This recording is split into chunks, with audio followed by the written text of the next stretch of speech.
नमस्कार मंडळी. अवधूत चिंतन श्री गुरुदेव दत्त श्री स्वामी समर्थ महाराज की जय. बघा, आपल्या पवित्र अशा हिंदू धर्मामध्ये वटपौर्णिमेचा सण हा पहिला मोठा उत्साहाने साजरा केला जातो आणि सर्व महिला ह्या अतिशय उत्साहाने हा सण साजरा करत असतात. ज्येष्ठ महिन्यामध्ये येणारी ही वटपौर्णिमा किंवा वटसावित्री म्हणून सुद्धा तिला ओळखली जाते. आपल्या पतीच्या उत्तम आरोग्य आणि आयुष्य लाभण्यासाठी हे व्रत करण्यात येत असतं. या दिवशी वृक्षाची पूजा केली जाते. वटवृक्षाची पूजा केली जाते. या व्रताला वटसावित्रीचं व्रत देखील या नावाने ओळखलं जातं.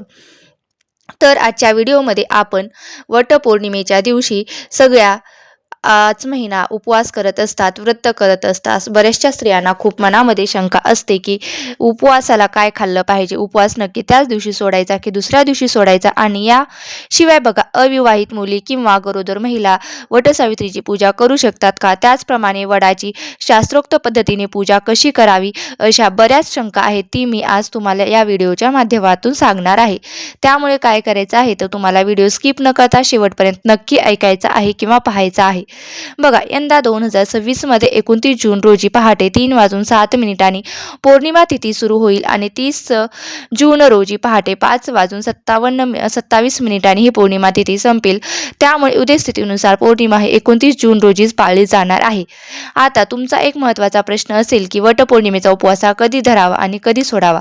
तर वटसावित्रीचा उपवास हा वेगवेगळ्या भागामध्ये, वेगवेगळ्या शहरामध्ये वेगवेगळ्या पद्धतीने करण्याची पद्धत आहे. जर तुमच्या भागामध्ये, तुमच्या शहरात कशा पद्धतीने वटसावित्रीचा उपवास केला जातो याची माहिती तुम्ही काढा आणि त्यानुसार प्रथम तुम्ही उपवास करण्याचा प्रयत्न करा. जर तुम्हाला माहिती मिळालीच नाही तर मी तुम्हाला या व्हिडिओमध्ये जे काही सांगणार आहे ते सुद्धा त्या पद्धतीने सुद्धा तुम्ही उपवास करू शकता.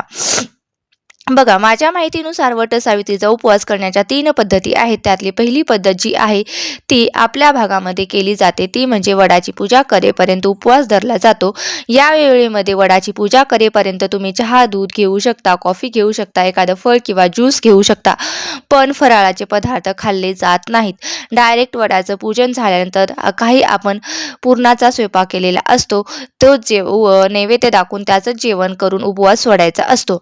आता दुसरी पद्धत म्हणजे काय तर दिवसभर उपवास केला जातो. दिवसभर उपवासाचे फराळाचे पदार्थ खाल्ले जातात. दूध, चहा, कॉफी, फळं घेतली जातात आणि रात्री चंद्र उदय झाल्यानंतरच उपवास सोडलं जातं. असा पण उपवास बऱ्याच भागामध्ये केला जातो.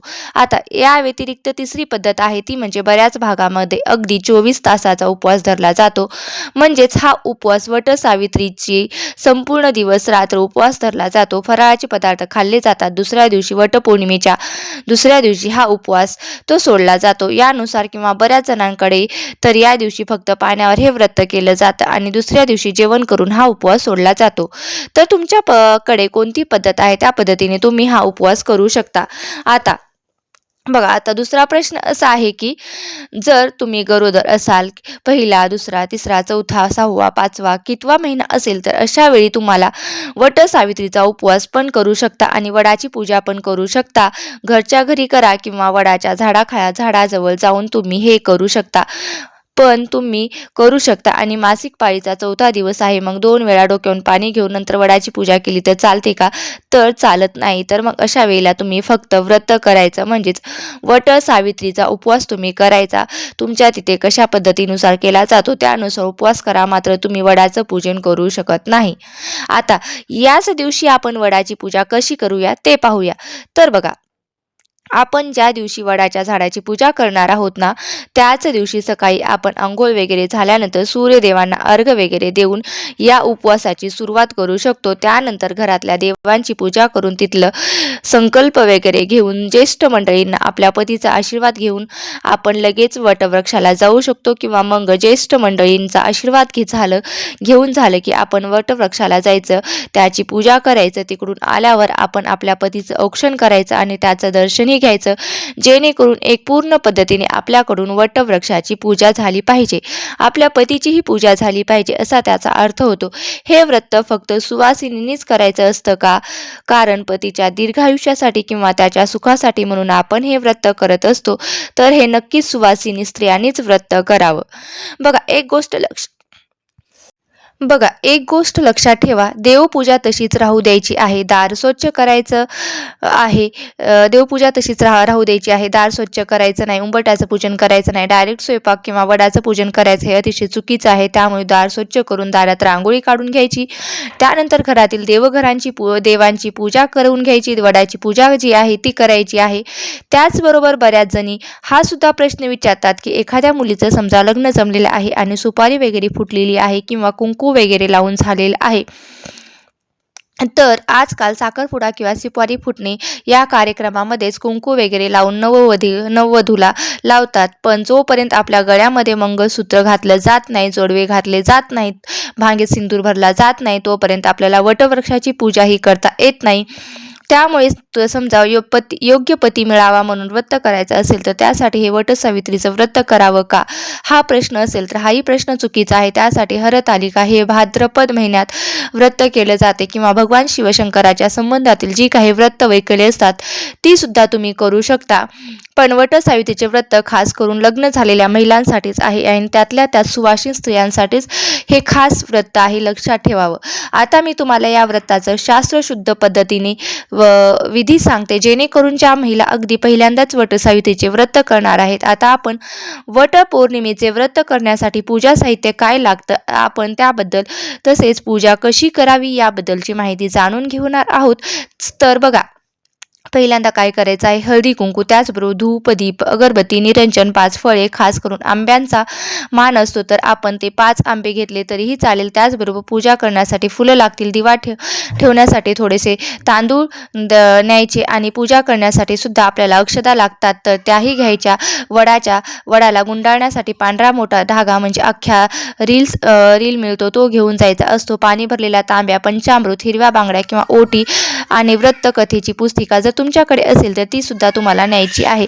आता मी तुम्हाला वटपौर्णिमेचा पूजाविधी सांगतो. वडाची पूजा कशी करायची आहे, जाताना एकदमच दुपारी 12 वाजता वडाची पूजा करू नका आणि संध्याकाळी सूर्यास्त व्हायच्या आत सुद्धा तुम्हाला वटसावित्रीची पूजा ही करायची नाही. आता ज्यांना शक्य असेल त्यांनी 12च्या अगोदरच पूजा केली तर योग्य, ज्यांना अगदीच म्हणजे वटवृक्षाची पूजा करायला बाहेर जाता येणार नाही मग तुम्ही घरच्या घरी सुद्धा पूजा केलं तरीही चालतं. कुंडीमध्ये एखादा छोटासा वटवृक्ष लावा आणि त्याची पूजा करा. खरं तर बाहेर जाऊनच आपण पूजा करायला हवी, पण ज्यांना शक्य नाही तुम्ही समजा घरात छोटासा वटवृक्ष कुंडीमध्ये लावा आणि घरच्या घरी पूजा करा. मात्र तात्पुरतं म्हणून तुम्ही तुमच्या घरचीच पूजा करायची आहे आणि वडाला जाणं शक्य नाही म्हणून बाजारात मिळणाऱ्या वटवृक्षाच्या तोडलेल्या फांद्या आणून त्या मातीमध्ये लावून मग तशी पूजा करू नका. ज्या फांदीमध्ये प्राणच नाही अशा वटवृक्षाची पूजा करून तुम्ही कोणत्या अर्थाने तुमच्या पतीचे दीर्घायुष्य किंवा त्यांना चांगलं आरोग्य मागताय आणि योग्य विचारानेच आपली पूजा करायची आहे. बघा, आपल्याला काय करायचं आहे तर वडाच्या झाडाजवळ गेल्यानंतर वटसावित्रीच्या व्रताचा संकल्प घ्यायचा आहे. तुम्हाला जर अंदाज आहे की जिथे आपण जाणार आहोत तिथे भरपूर गर्दी आहे तर तुम्ही हा संकल्प घरच्या घरी केलात आणि मग पूजेला निघाला तरी चालेल. सोडोपचार पद्धतीने वडाची पूजा करावी. आपण काय करायचं, एक मोठं ताट घ्यायचं, त्यात पूजेचं साहित्य ठेवायचं आणि तुम्हाला कपड्याने झाकून न्यायचं आहे. त्यानंतर काय करायचं आहे, तिथे गेल्यानंतर आपल्याला वडाचं पूजन करायचं आहे. प्रथम दीप प्रज्वलित करायचा आहे. त्यानंतर वडाचं पूजन करण्यासाठी सुरुवातीला थोडंसं पाणी व वडाच्या झाडाच्या बुंद्याशी अर्पण करायचं आहे. त्यानंतर थोडंसं दूध अर्पण करायचं आहे. परत थोडंसं स्वच्छ पाणी अर्पण करायचं आहे. धूपदीप अगरबत्ती लावायची आहे. त्यानंतर तुम्हाला वडाच्या झाडाला हळद कुंकू अक्षता फुलं वाहून घ्यायची आहे. त्यानंतर तुम्हाला हार आणलेला असेल तर तो हार घालून घ्यायचा आहे आणि तुम्ही फुलं आणलेली असेल तर ते सुद्धा फुलं अर्पण करून घ्यायची आहेत. तुम्ही साखर एखादे फळ नैवेद्य पंचामृत वगैरे सोबत आणलेली असेल तर ते सुद्धा तुम्हाला दाखवून नमस्कार करून घ्यायचा आहे. आपल्याला जो काही धागा आणलेला असतो तो धागा 7 वेळेला वडाच्या झाडाला गुंडाळायचा आहे, गुंडाळून घ्यायचा आहे. पांढरा सुती धागा असतो तो 7 वेळेला आपल्याला क्लॉकवाईज प्रदक्षिणा घालायच्या आहेत आणि धाग्याला शेवटी गाठ बांधायची नाही. तुमच्याकडे रील तशी अडकून ठेवायची पद्धत असेल तर ते तुम्ही तिथेच ठेवू शकता. जर तुमच्याकडे नसेल तर ते सुद्धा तुम्ही तिथेच सोडून घेऊन येऊ शकता. मग 7 वेळा धागा गुंडाळल्यानंतर वटसावित्रीची जी ओटी असते ती ओटी आपल्याला भरून घ्यायची आहे. वटसावित्रीची कथा ऐकायची आहे किंवा सांगायची आहे. तिथे बघा, बऱ्याच जणी महिला ज्या असतात त्या कथा वाचत असतात. कोणी तिथे वाचत असेल तर ते सुद्धा तुम्ही बसून ऐकू शकता. त्यानंतर तिथे 5 महिलांनी सुद्धा तुम्ही ओटी भरू शकता किंवा तिथे 5 महिलांच्या ओटीमध्ये ओटीमध्ये थोडे थोडे गहू आणि एक आंबा आपल्याला द्यायचा आहे. असं आपण 5 महिलांना द्यायचं आणि 5 महिला आपल्या सेम याच पद्धतीने गहू आपल्या ओटीमध्ये देत असतात. तर या दोन्ही तुमच्याकडे पद्धती असतील तर या पद्धतीने सुद्धा तुम्ही करू शकता. या दोन्ही पद्धती तुमच्याकडे नसतील तर तिथे आहेत त्या महिलांना, तुमच्या ओळखीच्या महिलांना किंवा कमीत कमी अनोळखी महिलांना सुद्धा हळद कुंकू लावायचं आहे आणि त्यांना तुमची ओटी भरायची आहे किंवा तुम्ही त्यांची ओटी भरू शकता. त्यानंतर घरी आल्यानंतर बऱ्याच जणांच्या घरी बघा या दिवशी पतीचे औक्षण करण्याची पद्धत आहे. तर मग तुमच्या घरी जर ही पद्धत असेल तर तुम्ही पतीचे औक्षण करायचं आहे. त्यानंतर पूर्णाचा जो नैवेद्य केलेला आहे, स्वयंपाक बनवलेला आहे, तोचा नैवेद्य दाखवायचा आहे. घरातसुद्धा नैवेद्य दाखवून घ्यायचा आहे आणि आपल्याला उपवास सोडायचा आहे. बघा आता ज्या गर्भवती महिला आहेत तर त्यांनी पूजा कशी करायची, मग एकमेकींची ओटी भरायची का, कुणाकडून स्वतःची ओटी भरून सुद्धा घ्यायची नाही आणि तुमची ओटी अगोदरच भरलेली आहे त्यामुळे तुम्ही फक्त उपवास करायचा आहे. 6व्या महिन्यानंतर महिलांना जर अवघडल्यासारखं होत असेल तर जास्त वेळ पूजेसाठी बसणं किंवा एका जागी बसणंही अवघड होतं. तर मग यावर्षी तुम्ही पूजा करायची का नाही हे तुम्हाला मी तब्येतीनुसारच ठरवा. वटवृक्षाची पूजा करून स्त्रिया मला माझ्या पतीला आयुष्य, आरोग्य, संपन्न दीर्घायुष्य लाभू दे, धनधान्य, मुले, नातू यांना माझ्या जो प्रपंच विस्तारित आहे तो संपन्न होऊ दे अशी त्यांना प्रार्थना करायची आहे. अशा प्रकारे घरच्या घरी किंवा बाहेर जाऊन तुम्ही वडाचं पूजन करू शकता. हे मी तुमच्यासोबत शेअर केलं आहे. त्यासोबतच अजून बरीचशी माहिती जर तुम्हाला विचारायची असेल तुम्ही मला कमेंट बॉक्समध्ये विचारू शकता आणि त्यासंबंधित मी तुम्हाला लगेच दुसरा व्हिडिओ बनवून देईल. बघा व्हिडिओ जर आवडला असेल तर नक्की लाईक करा, शेअर करा आणि जास्तीत जास्त लोकांपर्यंत शेअर करा. व्हिडिओ शेवटपर्यंत पाहिला असेल मी आशा करते. धन्यवाद. श्री स्वामी समर्थ. जय जय स्वामी समर्थ.